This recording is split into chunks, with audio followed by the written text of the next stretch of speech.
Where are 1% of American adults? Oh, I imagine we could find out, couldn't we? We could use Google Earth, because some of them are quite big. There's one. He's got his own postcode. 1% of the population, which is, what's the population? It's about 300 million, isn't it? So you're talking about between 2.5 and 3 million, say? Jail. Yes. G for jail. English spelling of jail, of course, but it is G for jail. Really, that many people? 3 million people are locked up? Well, 2.3, which is 1 in every 99.1 adults. All of those guys there are innocent as well, because they all were arrested for having switchblades, but they've all only got one arm. Well spotted.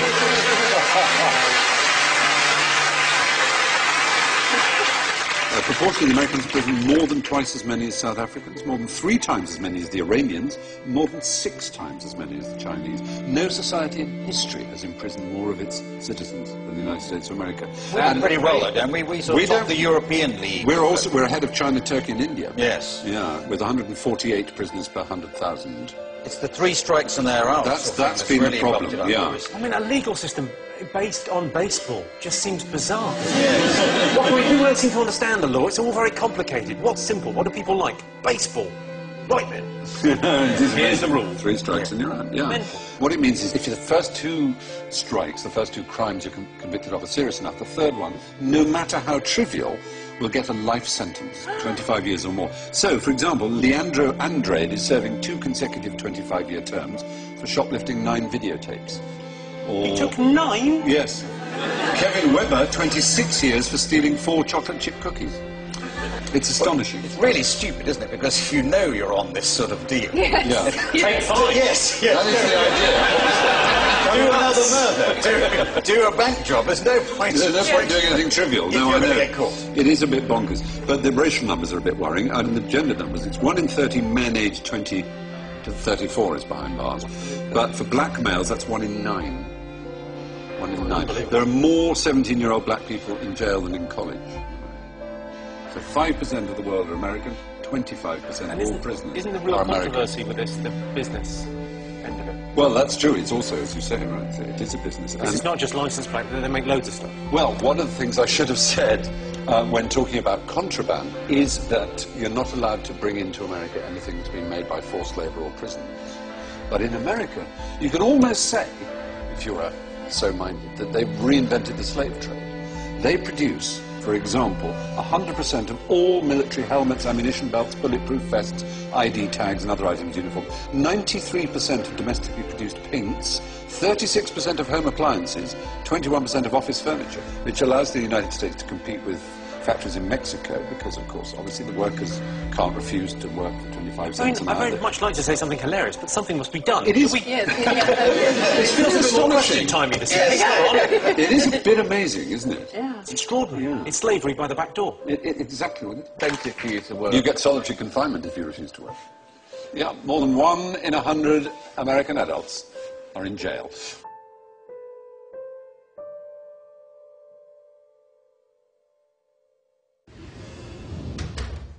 Have you heard this idea about the Robin Hood bankers' tax? Yes. It's a sweet little idea, taxing the banks to help the poor, but I don't think it'll work. It's very complicated and would be very tough on the banking sector. Which has just been given billions of pounds of taxpayers' money to keep it going. Well, yeah, of course. And is still paying itself billions of pounds in bonuses. Yes. So the tax is a charge on all bank transactions that don't include members of the public. Bonds, derivatives, currency, speculative stuff. Is that right? Yeah, something like that. Very complex. So the bankers would give how much from each deal they do? 25%? Well, no, not that much. 10%? No. 5%? No, not 5. More or less? Slightly less. What, 1%? Not quite. Half of 1%? No. 0.1%? No. Half of that. They give around 0.05% of every deal. Yeah, that's about right. And sometimes it'd be even less. That doesn't sound like a lot to most people. No. I can see that. And how much would it raise to help people at home and abroad? Oh, a fair amount, I believe. Well, £1 million a year. No, more than that. 100 million pounds? More. 500 million pounds? Well, £1 billion? no, it's slightly more than that, I'm told. £10 billion? More. £50 billion? Yeah, that sounds about right. In fact, I believe it's likely to be more than £100 billion. Could be double that. Could be more than double. Yeah, possibly. Right, so let me get this clear. A tiny tax on the banks could raise billions of pounds every year to help save lives in the poorest countries, fund crucial action against climate change around the world, and help avoid cuts to crucial public services in this country. Gosh. Well, yeah. That is about the, sum of it. I don't know. Perhaps it's, quite a good idea.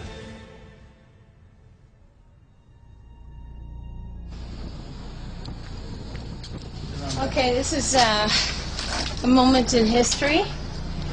We are here with Sam Capilano and from the Squamish Nation in Red Jacket, and we're placing what's called a permanent eviction notice to the courthouse. Red Jacket is from Turtle Island. Sam Capilano is the Squamish Nation. The permanent eviction notice is placed here because the Queen and the bankers are trespassing on his sovereign territory. This is tax-free territory. This is sovereign. Capilano, you've got some words to say here? This is part of the Squamish Nation. It has been. My grandfather told me that when they first came, they separated, divide and conquer with the idea. Now this is known as another nation, but I know it's our land, so I'm not afraid to stand up anywhere and tell anybody. Red Jacket, you got a few words? Yeah, I'm Red Jacket. I'd like to tell the people that for 537 years since the two-row wampum belt was put in place, it was total destruction.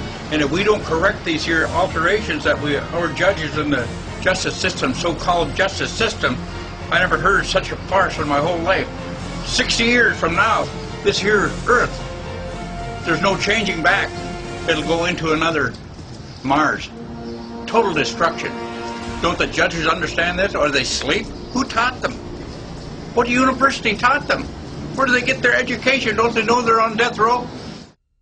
We just finished entering and going through a procedure at the Richmond Provincial Court, and what happened was my name got called out. I didn't correct her, which I was kind of thinking of doing, but then I thought, okay, I'm just going to present myself as who I am standing in front of her, because she seemed actually quite like a nice judge.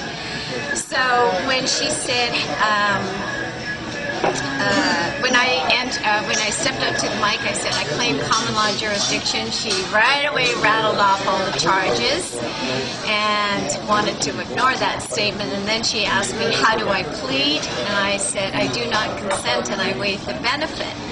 And I think that's a really powerful statement that I want to teach to a lot of people, because when you enter a plea, you enter into a contract. Whether it's guilty or not guilty, it is their way of saying you have understood the jurisdiction that they want you to respond with. And the guilty or the not guilty is something that you actually perjurize yourself with. So when I said I do not consent, meaning I do not consent to you making any legal determinations against me, I do not consent to your jurisdictional claims against me, and I do not consent to contracting with me. Quite final with that. And because I had claimed common law jurisdiction at the beginning of my statement to the judge, she realized that I knew what I was doing, and she dismissed the case right away. So I'm really, really pleased with the outcome. After that, I actually met up with Paul Gibson in the lobby of the provincial court, and went up to him and shook his hand, and he said, and yeah, you are? And I said, oh, Irene Gravenhorst, and I told him that they dismissed the case, and he went, oh, too bad. It was orchestrated that Paul shows up after the case was dismissed so that he didn't have to deal with these issues. And being on the stand, on the record, for being the debtor to the contract. Oh, and I have to tell you that it's going to cost $3 billion. It's fine, ma'am. Okay.